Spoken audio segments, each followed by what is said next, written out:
हिम्मत नहीं तो प्रतिष्ठा नहीं, विरोधी नहीं तो प्रगति नहीं। नमस्कार दोस्तों, आप सभी लोगों का स्टडी जर्नी में स्वागत है। करंट अफेयर के टॉपिक के साथ हम लोग शुरुआत करते हैं। हमारा पहला क्वेश्चन है, किस अनुच्छेद के अंतर्गत दिल्ली एक विधानसभा के साथ साथ केंद्र शासित प्रदेश भी है? अनुच्छेद 239 से अनुच्छेद 239 ए, अनुच्छेद 248, अनुच्छेद 238। तो इसका सही उत्तर होगा अनुच्छेद 239 ए। अनुच्छेद 239 ए के अंतर्गत दिल्ली एक विधानसभा के क्षेत्र के साथ साथ एक केंद्र शासित प्रदेश भी है। ये चर्चा में क्यों था? इसलिए चर्चा में था क्योंकि राष्ट्रपति ने राष्ट्रीय राजधानी क्षेत्र दिल्ली सरकार संशोधन विधेयक 2021 को मंजूरी दे दी है। यह दिल्ली सरकार के राष्ट्रीय राजधानी क्षेत्र अधिनियम 1991 में संशोधन करता है, जो विधानसभा और दिल्ली सरकार के कामकाज के बारे में कुछ प्रावधान भी करता है। तो ये इसलिए चर्चा में था। और यहाँ के जो मुख्यमंत्री हैं अरविंद केजरीवाल हैं, और यहाँ के उपराज्यपाल अनिल बैजल जी हैं। और ये दिल्ली जो है यमुना नदी के किनारे बसा हुआ है, ये दिल्ली। और यहाँ की जो भाषा है, राजभाषा, यहाँ की राजभाषा हिंदी है और पंजाबी और उर्दू जो है अतिरिक्त भाषा, राजभाषाएँ। तो ये था दिल्ली के बारे में। तो हम आते हैं अपने नेक्स्ट क्वेश्चन पर। हमारा नेक्स्ट क्वेश्चन है, बसंतर की लड़ाई से संबंधित किताब बैस ऑन रिगार्डलेस किसने लिखी है? ऑप्शन जो दिया गया इसमें, जनरल वाल्टर एंथोनी। तो इसका सही उत्तर होगा general Walter Anthony is the right answer. General Walter Anthony ने इस किताब को लिखा है। ये चर्चा में क्यों था? क्योंकि इनका 25 मार्च को निधन हो गया। Lieutenant general Walter Anthony Gustavo वेग पिंटो के बारे में जो किताब लिखी गई है, ये किताब है, उन्होंने लिखा है किताब को। ये भारतीय लेफ्टिनेंट जनरल थे, लेफ्टिनेंट सेना में थे। और जो है इनके बारे में कुछ मरफूक तथ्य हैं कि 1924 में ये इनका जन्म हुआ था। उन्होंने मेजर जनरल के रूप में लड़ाई में 54वें डिवीज़न की कमान संभालने के लिए ट्यूटर ऑफ बसंतर के नाम से जाना जाता था। उन्होंने अंतिम रूप से मध्य कमान के जनरल अफसर कमांडिंग इन चीफ के रूप में कार्य किया था। 1971 के भारत पाक युद्ध में उनकी प्रमुख सामान्य भूमिका के लिए उन्हें प्रतिष्ठित परम विशिष्ट सेवा पदक से सम्मानित किया गया था। तो ये इसलिए चर्चा में था क्योंकि इनका 25 मार्च को निधन हो गया था। तो हम आते हैं अपने नेक्स्ट क्वेश्चन पर। हमारा नेक्स्ट क्वेश्चन है, रूपपुर परमाणु ऊर्जा संयंत्र को लेकर भारत का किसके साथ समझौता हुआ है? ऑप्शन है भूटान, नेपाल, बांग्लादेश, म्यांमार। तो इसका सही उत्तर होगा Bangladesh. Bangladesh is the right answer. इस चर्चा में क्यों था? क्योंकि हाल ही में भारत ने बांग्लादेश के साथ एक समझौता किया है, जहां भारतीय कंपनियां बांग्लादेश रूपपुर परमाणु ऊर्जा संयंत्र की ट्रांसमिशन लाइनों का विकास करेंगी। यह बांग्लादेश में एक निर्माणाधीन 4 गीगावाट परमाणु ऊर्जा संयंत्र है। इसका निर्माण बांग्लादेश के पावना जिले में पद्मा नदी के किनारे रूपपुर में किया जा रहा है। तो इसलिए चर्चा में था। ये देखते हैं, इसका मैप है और ये सबसे बड़ी बाउंड्री शेयर करता है भारत के बाउंड्रियों के साथ। और जो है इसमें हम लोग मैप में देख सकते हैं, बांग्लादेश है, बांग्लादेश की राजधानी ढाका है। और यहाँ की जो प्रधानमंत्री हैं शेख हसीना है। ये इनके पिता मुजीबुर रहमान है। जल्द ही 50वीं वर्षगांठ स्वतंत्रता दिवस की मनाई गई थी। तो इस प्रधानमंत्री मोदी और शेख हसीना की मीटिंग हुई थी हाल ही में, तो इसलिए चर्चा में था। और आते हैं नेक्स्ट क्वेश्चन पर। हाल ही में किस देश ने गर्भपात के लिए बेरेवेंट लीव लॉ पारित किया है? तो ऑप्शन है न्यूजीलैंड, इंडोनेशिया, अमेरिका। तो इसका सही, अब ब्रिटेन। तो इसका सही उत्तर होगा Indonesia. Indonesia is the right answer. Sorry, इसका सही उत्तर होगा New Zealand. New Zealand is the right answer, क्योंकि न्यूजीलैंड की संसद ने माताओं और उनके सहयोगियों को गर्भपात या स्टिल बर्थ के बाद वैतनिक अवकाश का अधिकार देने वाला कानून पारित किया है। ऐसा करने वाला दुनिया का केवल दूसरा देश बन गया है। ऐसा ही कानून पारित करने वाला भारत पहला देश था। ये न्यूजीलैंड की जो प्रधानमंत्री हैं जैसिंडा अर्डन है, और न्यूजीलैंड की राजधानी वेलिंगटन है।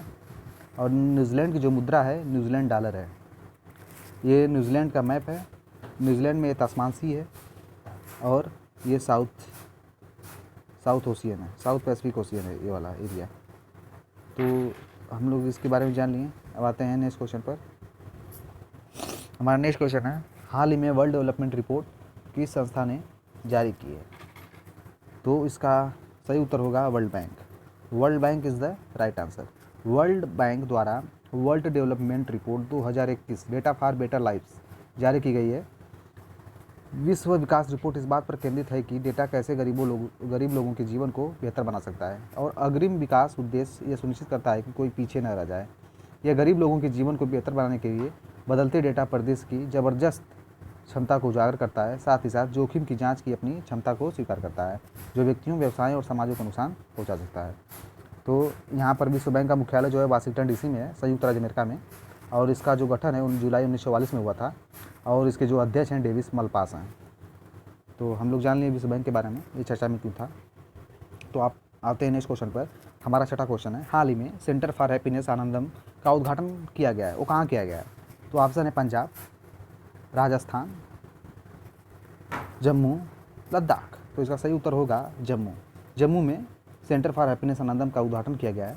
केंद्रीय शिक्षा मंत्री श्री रमेश पोखरियाल निशंक ने इस वर्चुअल माध्यम से इस आनंदम पोर्टल का, आनंदम द सेंटर फॉर हैप्पीनेस का उद्घाटन किया। इस अवसर पर जम्मू कश्मीर के उपराज्यपाल श्री मनोज सिन्हा, जो वहाँ के उपराज्यपाल है मनोज सिन्हा हैं, और आर्ट ऑफ लिविंग फाउंडेशन के संस्थापक श्री श्री रविशंकर भी उपस्थित हैं। इस कार्यक्रम की अध्यक्षता IIM जम्मू के बोर्ड ऑफ गवर्नर के अध्यक्ष मिलिंद कांबले ने की। कार्यक्रम में IIM जम्मू के निदेशक प्रोफेसर BS सहायक भी मौजूद थे। तो ये इसलिए चर्चा था क्योंकि यहाँ पर आनंदम हैप्पीनेस का जो सेंटर फॉर हैप्पीनेस है, इसका उद्घाटन किया गया था। आते हैं नेक्स्ट क्वेश्चन पर। नेक्स्ट क्वेश्चन है, उड़ान योजना किस मंत्रालय के से संबंधित है? ऑप्शन है सड़क और परिवहन मंत्रालय, उड्डयन मंत्रालय, ऊर्जा मंत्रालय और स्वास्थ्य मंत्रालय। तो इसका सही उत्तर होगा उड्डयन मंत्रालय। ये जो योजना है उड्डयन मंत्रालय से संबंधित है, और ये चर्चा में क्यों था?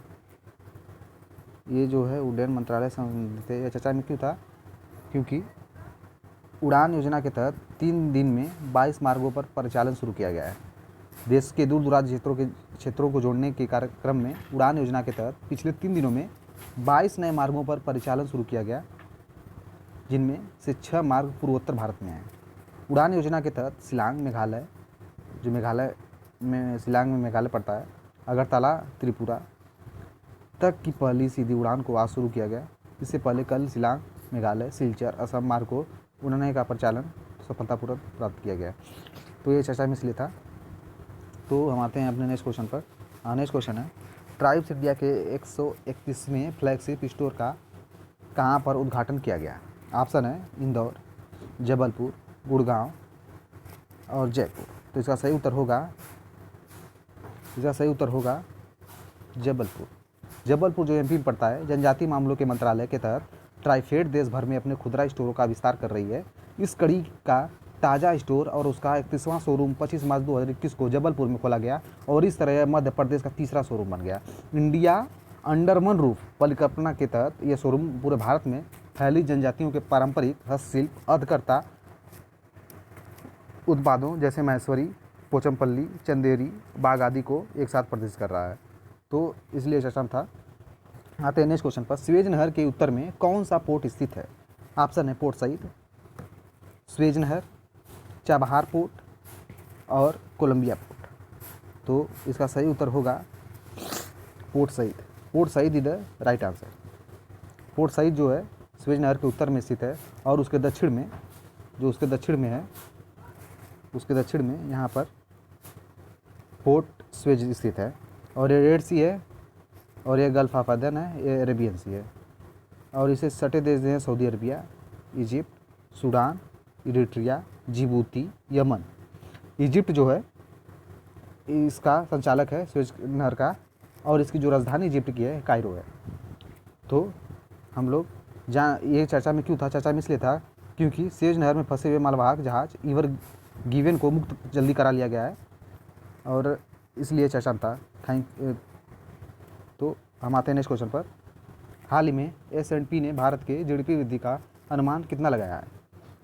ऑप्शन है 11%, 12%, 10% या 5%। तो आप इसको हमको कमेंट में इसका उत्तर दे सकते हैं, इसलिए इस क्वेश्चन को हम छोड़ रहे हैं। तो thank you for watching my videos.